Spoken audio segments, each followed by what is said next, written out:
Hello, Crystal Palace. Welcome to the Up and Norwood Library Hub's Library Lunch. This is a place to share positive and useful local information, find out about our amazing community in a bit more depth, and just try and keep us all connected during this very bizarre time. So I'm delighted to welcome my guest today, who is Megan Lawrenson, a local resident and also the creator of Palace Poms. Megan, thanks so much for joining me. It's great to have you. Um, Tell us a bit about you and your background and Palace Poms. Where did that come from? Absolutely. A little bit of a bonkers venture that's just started out of the most recent lockdown. So I've lived in Crystal Palace for 3 years now. I love Crystal Palace, very much feel like I found home here after living in all different parts of London. I moved to London in 2014, where I actually started working as a live music promoter. Quite different from pom poms. Live music is very much my passion. I spent 6 years as head booker of London's largest independent regional promotion company. So essentially helping early career, early stage artists, grassroots artists, and putting them on a platform, giving them an opportunity to perform in venues all around London. Wow. Yeah, it is very much the career of my dreams. I love helping people with their passion, with their projects, with their careers. I was ready at the beginning of this year to switch companies just to get a little bit of a new, fresh perspective, a little bit of a change, and then COVID hit, which is Wow. not the best time to be changing careers. So, Or, in fact, in the music industry. yes, a very, very difficult time for the music industry. And I felt a real sense of duty to my current employer. I haven't been there for so long, 6 years. I've really embedded myself in the company and I wanted to help see them through these difficult times.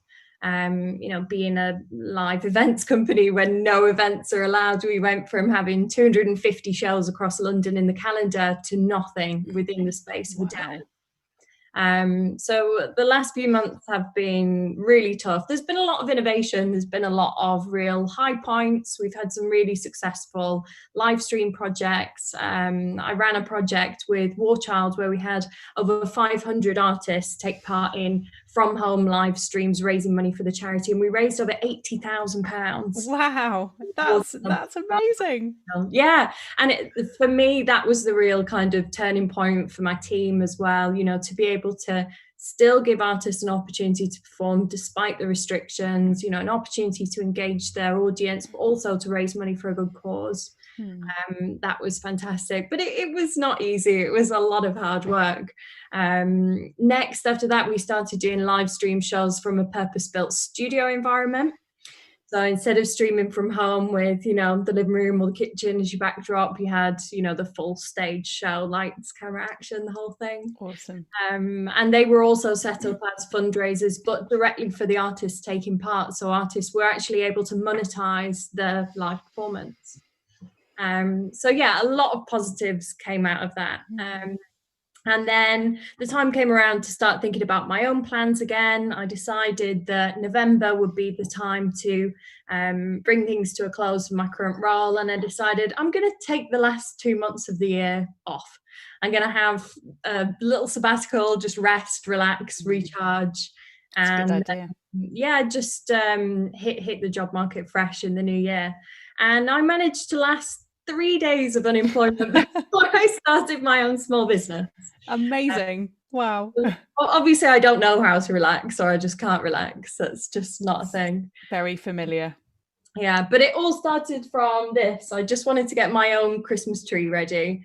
We moved flat about 3 days before Christmas last year, so I really didn't get into the festive spirit. After everything that's gone on this year, I was like, I want to deck the halls, let's go. Full Christmas.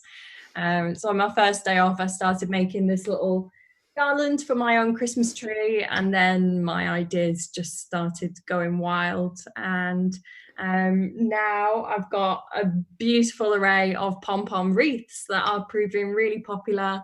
I've got some great feedback online. I've only been going for about 4 weeks, but I've managed to get a couple of orders already, some custom orders. And I'm really, really excited to be doing my first ever market at the library on Sunday. I'm really excited for that. Amazing. Before we just go into that in more depth, all of those things, I just want to say hello to everybody who's watching. So I know that we've got Gaynell and Nick, who are two members of my Palace a cappella choir. So hi guys, thanks for watching. You really are the mainstay of the show. Much appreciated. Do give us a wave. As you know, it's always really nice to get a bit of interaction from the audience and remind us that we're not speaking into a void. And welcome to everybody else who's watching. I know there's more of you, but I can't actually see who you are. So please do give us a shout out and let us know you're there. And if you're watching on another page, please do bear in mind we may not be able to see your comments unless you're actually on the Upper Norwood Library Hub page. But I know that Rin is going to be moving between pages as quick as you can. So do give us a shout out. If you've got any questions or anything for Megan, please do drop them in the social media feed and we'll try and answer them live as we go. So Megan, I love the Christmas tree behind you. Just to go back to that, I thought at first that it was kind of baubles made of pom-poms, but it looks like it's actually a string, or maybe both. It's about 8 feet long in total and it has 90 poms. It is a little bit of a monster. I have got a few extra baubles that are just kind of hanging around as well. But no, it did end up being a little bit of a monster. Once I started, I can't stop. It is actually really therapeutic doing it. I love making things with my hands. You know, I've always been someone that likes being a little bit crafty, and yeah, it's very zen. It's better than watching Netflix. Well, I imagine that it's quite a nice contrast to the type of work you've been doing for the last 8-9 months as well. So quite a good way to recharge while still being productive. Definitely.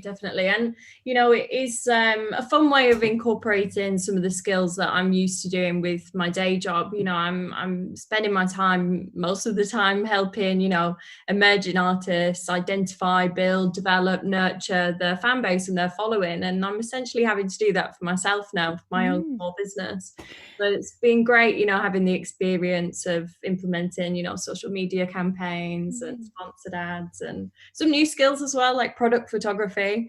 Yeah, there are a lot of random nails in the walls of the flat now from everywhere to take photos. To get rid of those before the landlord says anything.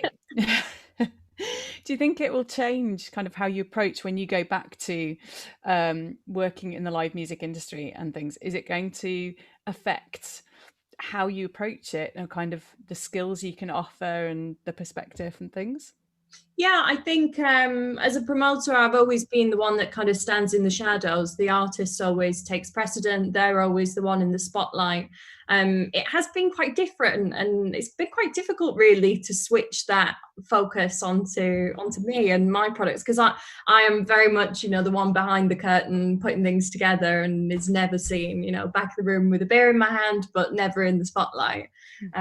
So it is, you know, it's been a challenge to try and kind of bring my own voice through, whereas I'm usually trying to kind of emulate the voice of my artists to reach their followers. I'm now having to try and find that voice of my own. So I think it's given me, you know, more of an appreciative understanding of that, definitely. It might maybe help with particularly shy artists maybe to do the same, because just because people are in the spotlight all the time doesn't mean that they're comfortable being there. Yeah, definitely. There are a lot of artists that, you know, they very much have this persona where they're on stage, and it sometimes when you're on stage, you know, all the lights and the smoke, you can't really see the audience. That's fine. It's when it's on social media, you know, as you said, it can feel a bit like you are just speaking into a vacuum, you know. And you do wonder, is any of this getting across? Is anybody relating to any of this? But then when you start getting, you know, some great messages, some great feedbacks, when other creators are starting to share your products as well, it is very reassuring that, you know, you've just got to stick with it and keep going and just find the right people that appreciate your craft. Yeah, absolutely. I've got a few social media comments, speaking of social media. So Gaynell says, hi Megan and Eleanor, and she's giving us a wave. Thanks, Gaynell. Lucinda says hi there. So we know Lucinda is there, thank you. And Nick has sent just a huge load of emojis that I can't possibly explain, but they're all positive ones, so thanks, Nick. And I think Nick from Crystal Palace Dinosaurs, who's also got a stall at the market. It's been great meeting other creative people, in Palace doing their own fun things. Yeah, have you made a lot of new connections doing this? Yeah, definitely. And some really random ones as well, because my flat doesn't have the most attractive front door. So I have been on a little bit of a door hunt for some of my product photos, which has been a little bit awkward, but everybody that I've spoken to so far has been really, really nice. Especially when this odd girl with all of her pom-pom wreaths turns up on their doorstep. I think you should. Front door. Sorry, say that again. I missed it. Asking to borrow their front door for a photo. I think you should show us some of the wreaths at this point. Yes, absolutely. So this one is one that is going off to its own new home today. Wow. I'm actually really sad to see this one go. This was a lot of work. I've got all of the leopard print and zebra print pom-poms all in there. So that one sadly won't be at the market. I have got some more slightly festive ones. I love this one. It's got sleigh bells on it. So it is. Wow. Jingly, super fluffy. What else? I've got so many. This one is a half wreath. So, if you didn't want to go totally overboard, you've got the little mini wreath just there in the Christmassy colours. I find it quite hard to work in the Christmassy colours. I do prefer the real bright in your face ones. I've actually just started this one yesterday, so it's not totally finished yet, but I'm in love with how it's going on. I've still got a few gaps to fill. And I flock the back of them all in pom-pom trimmings, so they look like big donuts on the back. Because I never want to waste anything. I do collect all of my trimmings to reuse them, just to try and be that little bit more sustainable. So that's a few of the wreaths, and then I've also got these really cute. I've actually got a whole army of them, little Christmas pudding poms, which is so cute. I've had a lot of custom orders for these for Secret Santa, gift for teacher. I've got 20 of them going in the post this week for gifts for colleagues, which are all nicely gift wrapped, kind of look like a little bath bomb. So I'm going to have loads of those at the market. And then I've also got a fun little game as well to guess how many pom-poms in the jar to win your own wreath. Wow. So I just thought that would be a little fun thing, especially because there are going to be so many kids there to see Santa and the reindeers. I thought it might be a good little opportunity to engage with people and let them have a little bit more fun. Amazing. And the market's actually ticket only, isn't it? Because it's connected to the reindeer that are also there. So unfortunately, anybody who's watching, if you haven't already got a ticket, it is sold out. But are you going to be running this competition online at all as well for anybody who can't actually come to the market? Perhaps I'll have to have a little look into that and see how it goes. I think I'll probably give a couple of days after the market. I think it'll probably take me a couple of days to actually count all the pom-poms in there. I've got the worst poker face in the world. I just can't tell a fib. So I've not actually counted them yet, because I thought if somebody's trying to go, is it more than 100? Is it less than 100? I'm just going to give it all away. So That's not to count them. It will be a surprise to me when I do eventually count them as well. But also, if anybody is in the area and wanted to collect, I do hand deliver free to SE19 and SE20 postcodes. But anyone that's in Palace on Sunday, I'm quite happy to pop out of the ticketed market to deliver any orders to you in person. Amazing. So Rin's actually telling me that there are tickets for the reindeer in the market only, so it is worth having a look at the website, I think, and just seeing if there are any tickets left. I did pop in last week just when the reindeer were arriving after my my lovely yoga class, lovely fitness class with Anya, who actually I think is also watching. And the reindeer were just arriving as we were starting the class. So did pop in, and it was really gorgeous in there. It was lovely to see the reindeer, very cute. And there was mulled wine and all sorts of amazing local products and stuff. So really worth having a look. And it's quite small because it's in the car park of the Upper Norwood Library Hub. So it's very, very doable to sort of go and explore the whole thing reasonably quickly, I think. So definitely have a look and see if there's still some tickets left for that. I've got some comments as well. So Gaynell says, wow, amazing wreaths, love the half red one. And oh my, those Crimbo Pud baubles are so adorable. And I think somebody's asking how much they are as well. Yeah, of course. So all the wreaths are different prices. They are very time intensive products. They do take a lot of time to create. So that pom pom that's the wreath that's half made, this one, I worked on that for like 12 hours yesterday. Ooh. And it's still not finished, but it is beautiful and it will be worth it in the end. The full wreaths are £50, the half wreaths are £30, and the Christmas pudding baubles are £5 with gift wrap included. Gorgeous. Tell us how you actually make them. I was going to ask this anyway. What are they made of, and how do you do it? So they're made of acrylic wool, so they are also vegan, not that you would eat them, but they don't contain any animal products whatsoever. I do have pom-pom makers. They're like this little circular contraption, and essentially you just wrap and wrap and wrap the wool around it, which does means that I have got lots of pom-pom blisters at the moment from wrapping at real speed. So yeah, you literally start from just balls of wool, yes, and go from there. Wow. Absolutely. And then each pom-pom, I think I've timed myself to try and see how many I can make in a day. I mean, I think it was just over 30 poms yesterday, working from like 8 till 8. But it's not the actual making them that takes so long, it's the trimming to get them so circular and so fat. When they come out of the pom-pom maker, they're probably actually about 40% bigger than when they actually end up on the wreath. So it is a lot of trimming. A lot, which means that I have to sit here with my mask on as well because there's wool flying everywhere. So when my neighbours walk past, they think I'm a bit odd sitting in my own home wearing a mask. But at least they're to hand these days. You know, everybody has a mask, so we've got lots of them. Yeah. Wow.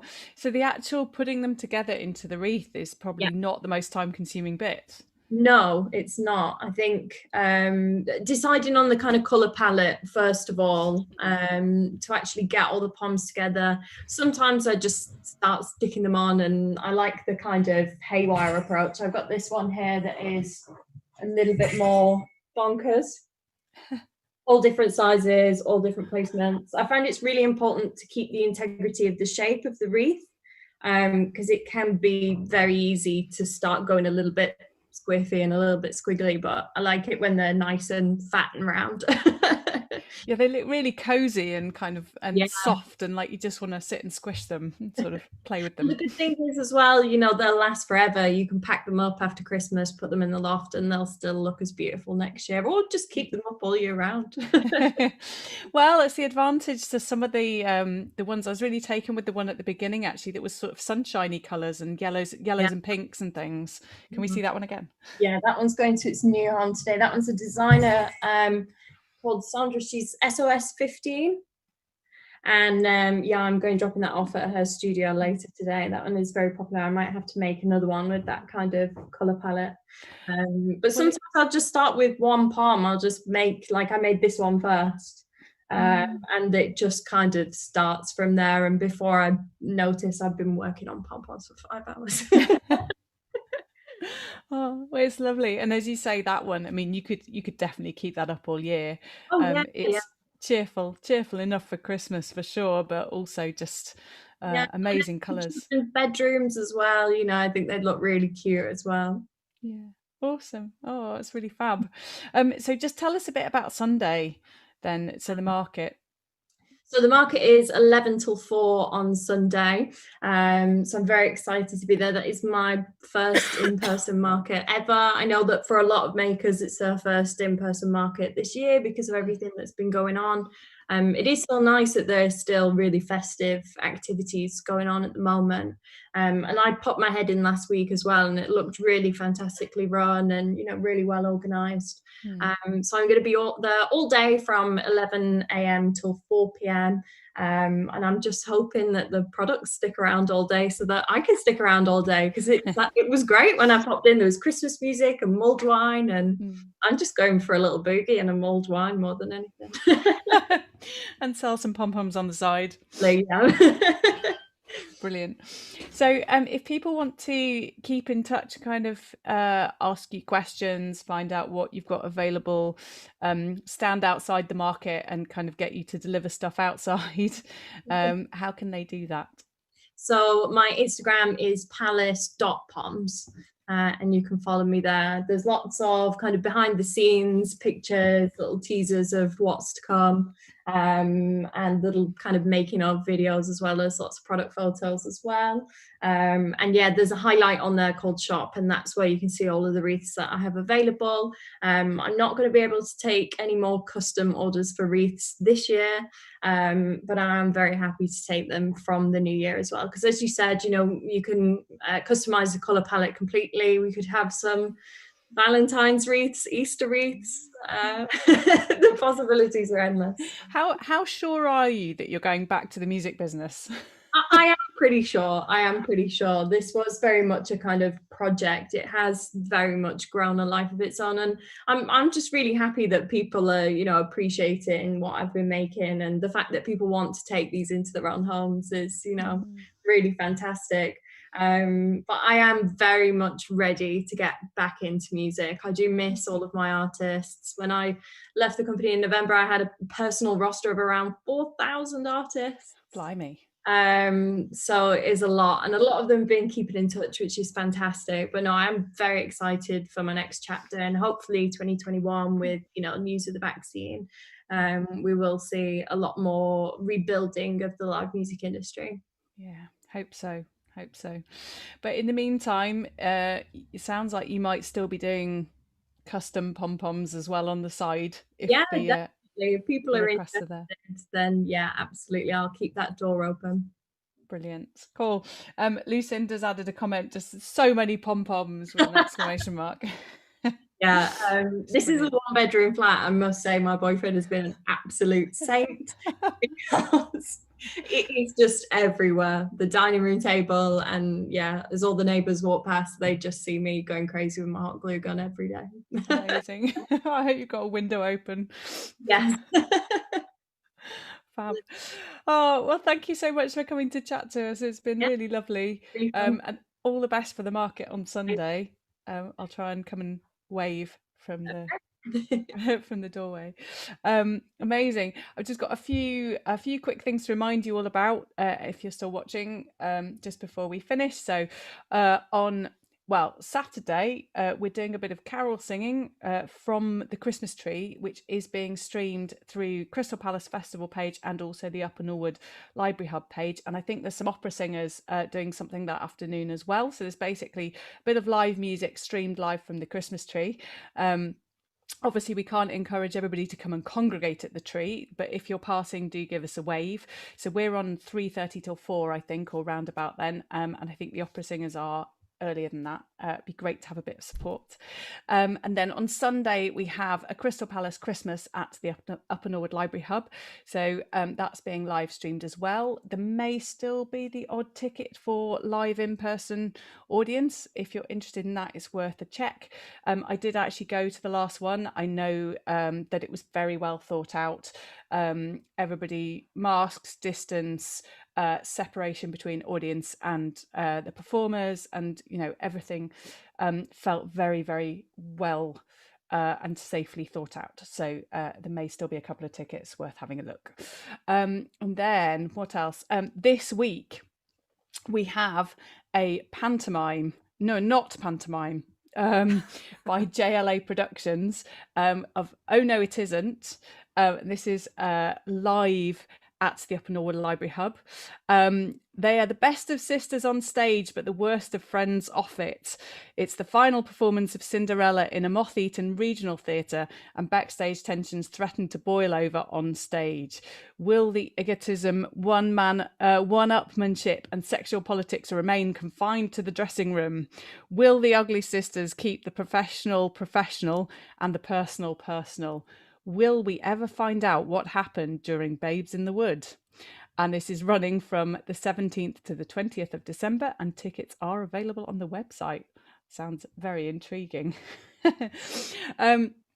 And finally, for the moment anyway, on Monday, the 21st of December, which is actually Make Music Day Winter, we also have a sing-a-thon, which is being streamed through the Library Hub Facebook page.